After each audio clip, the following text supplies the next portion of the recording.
Olá amigos do canal, sejam bem-vindos mais uma vez.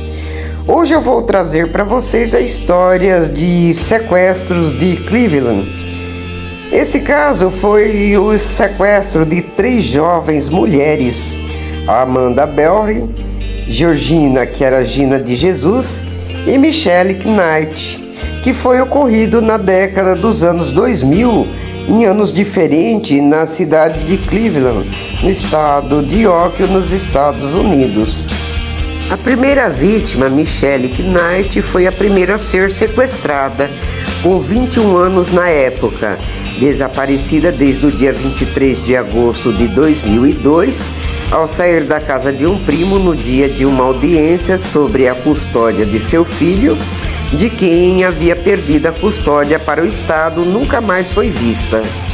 Depois de sua libertação, a polícia reconheceu que poucos esforços foram feitos para encontrá-la, em parte por já ser adulta e em parte por acreditarem que a jovem havia fugido com raiva por ter perdido a custódia do filho. De acordo com os policiais que a interrogaram após a libertação, ela havia aceito uma carona de Castro quando caminhava na rua na busca do local que seria a audiência.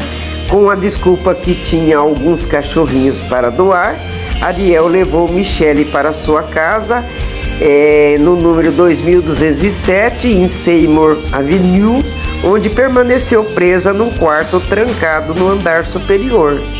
Knight foi a mais abusada pelo captor durante os anos de cárcere privado, sendo obrigada a abortar 5 vezes e necessitando uma reconstrução facial pelas surras que levou.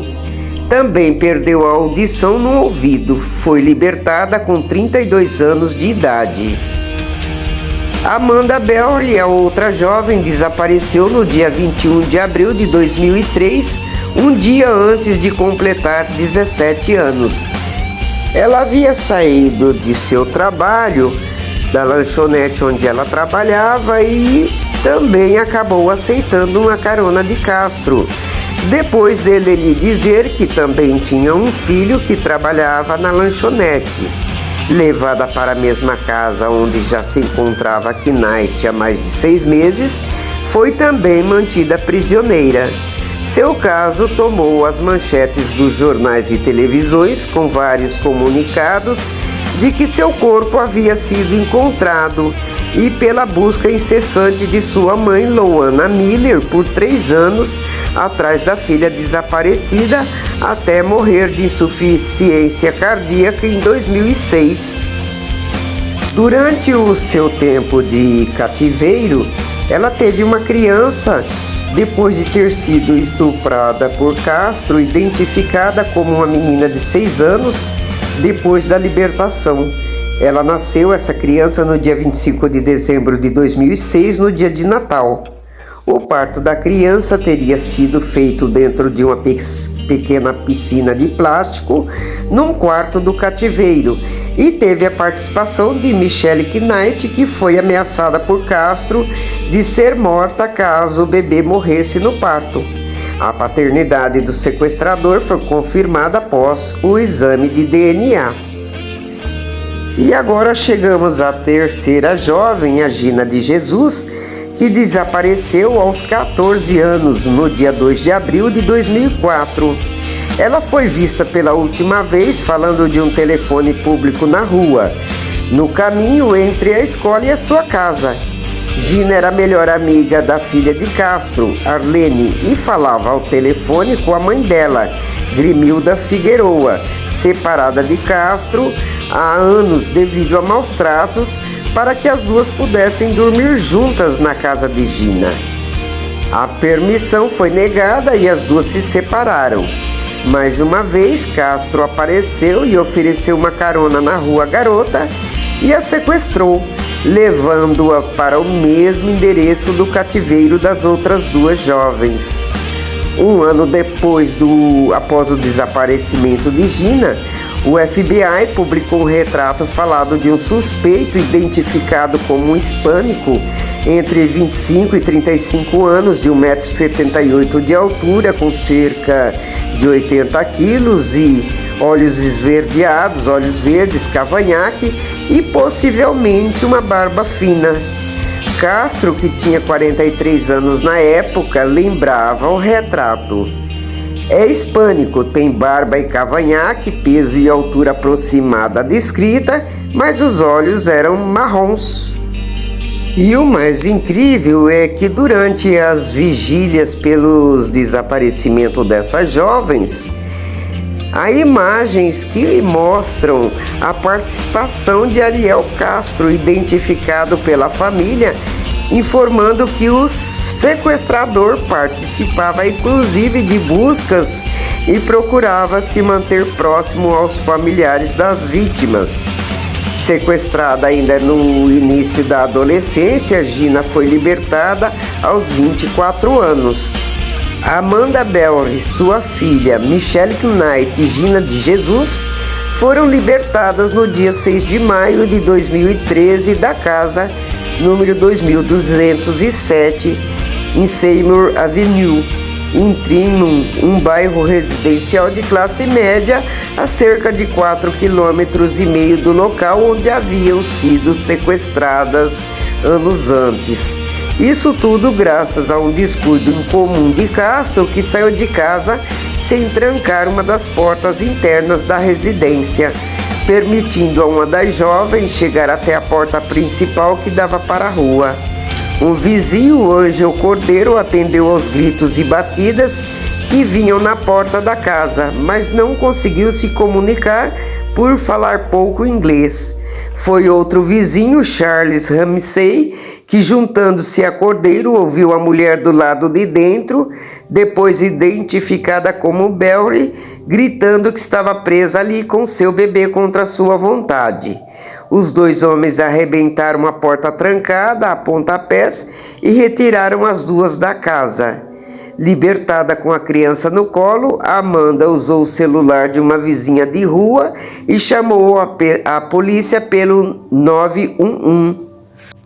Com a chegada da polícia, a casa foi invadida por policiais de armas na mão e Knight e de Jesus descobertas no andar superior. Knight pulou nos braços de um policial dizendo que ele a havia salvo. As 3 mulheres e a criança foram levadas para o Metropolitan Medical Center para avaliações médicas. E o sequestrador, Ariel Castro, era um americano descendente de porto-riquenhos que foi apontado pelo FBI e pelo Departamento de Polícia de Cleveland como responsável pelo sequestro. Nascido ele no dia 10 de julho de 1960, com 52 anos na época, era filho de um imigrante, Pedro Castro, que chegou aos Estados Unidos em 1954, primeiro morando na Pensilvânia, depois mudando-se para Cleveland. Um entre 9 irmãos, sua família conhecia a família de Gina de Jesus, também descendente de porto-riquenhos, e haviam crescido na mesma região oeste de Cleveland, onde eram prisioneiros na formação da comunidade latina na área. Castro conheceu sua ex-esposa Grimilda Figueroa em 1980 e depois de casados, ambos foram morar na casa de 2207 na Seymour Avenue em 1992, a mesma casa do cativeiro posterior das 3 mulheres. A residência teria 130 metros, dividido em 2 andares, 4 quartos e um porão, de 71 metros, construído em 1890 e remodelado em 1956. O casamento tornou-se violento, com diversas agressões de Castro à mulher, que chegou certa vez a jogá-la escada abaixo, fraturando seu crânio. Em 1993, ele foi preso por violência doméstica, mas não foi indiciado pelo tribunal.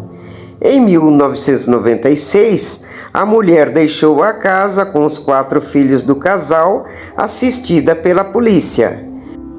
Mesmo assim, ele continuou a ameaçá-la e a persegui-la, até que ela conseguiu na justiça uma ordem para manter o marido afastado. Grimilda morreu de tumor cerebral aos 48 anos em 2012. Castro trabalhou por 22 anos como motorista de ônibus escolar em Cleveland entre fevereiro de 1991 e novembro de 2012, quando foi demitido por mau comportamento e por colocar em risco com direção perigosa as crianças que transportava. Na época do fim do sequestro, a casa em que morava e que mantinha as mulheres em cativeiro estava em execução de hipoteca por falta de pagamento de impostos locais durante 3 anos. Depois de preso, ele confessou o sequestro em detalhes e se autodescreveu como um homem de sangue frio, viciado em sexo e sem controle sobre os seus impulsos sexuais. Também admitiu ser o pai da filha de Amanda Berry e disse que os raptos não foram planejados, mas apenas impulsos de ocasião, como parte de um ritual macabro no período em que manteve as 3 mulheres presas e ainda comemorava a data do sequestro de cada uma delas com um bolo e as deixava ver na televisão as vigílias que eram feitas por suas famílias em busca delas. Seu filho Anthony Castro declarou que em suas visitas à casa ela estava sempre trancada. Várias áreas da casa eram proibidas para mim, dizia ele. Havia cadeados no porão, no sótão e na garagem. Em 2004, quando Anthony estudava jornalismo, ele escreveu um artigo sobre os desaparecimentos de Berry de Jesus para o jornal Plain Express e entrevistou a mãe de Gina. 3 semanas antes da libertação das 3 jovens, Anthony contou que seu pai lhe perguntou se acreditava que Amanda Berry algum dia seria encontrada. Ele respondeu ao pai que acreditava que ela já estivesse morta, ao que Ariel retrucou: mesmo? Você acha isso? Preso e acusado de 329 crimes, entre eles sequestro, violação e homicídio, por ter provocado um aborto a uma das sequestradas, ao espancá-la na barriga e deixá-la sem se alimentar, Castro declarou-se inocente ao grande júri. E no dia 12 de julho, de mais 648 acusações foram apresentadas contra ele pela promotoria, que respondeu por um total de 977 crimes ligados ao caso. E no dia 1º de agosto de 2013, o seu julgamento foi transmitido ao vivo pela televisão e pela internet. Foi realizado na corte do condado de Cuyahoga. E o juiz Michael Russo disse a Castro que não havia lugar para ele nesta cidade, neste país e neste mundo. E após o testemunho de Michelle Knight, a única das vítimas a depor como testemunhas de acusação, e que disse ao réu em corte que meu inferno durou 11 anos, o seu está apenas começando. Ariel Castro foi condenado à prisão perpétua a mais 1000 anos de prisão pelo conjunto de crimes dos quais foi acusado.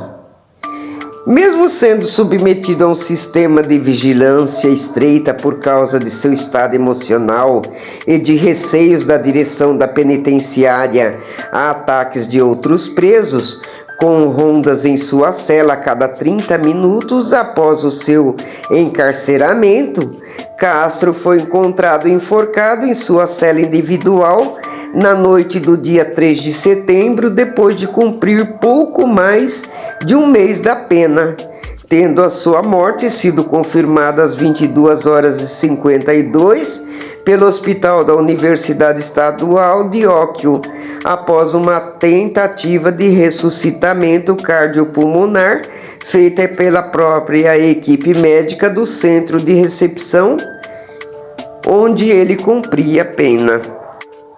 É isso aí, pessoal. Se vocês gostaram, se vocês já ouviram sobre esse caso, deixa aí nos comentários. Se não me engano, teve até um filme com essa história. Deixa aí no comentário se você conhece, se você lembra do nome do filme que retrata a história de uma dessas jovens ou das três, se não me falha a memória. Desde já, um grande abraço a todos e até a próxima. Obrigada por nos assistir e apoiar. Temos mais conteúdo em nosso canal. Aproveite!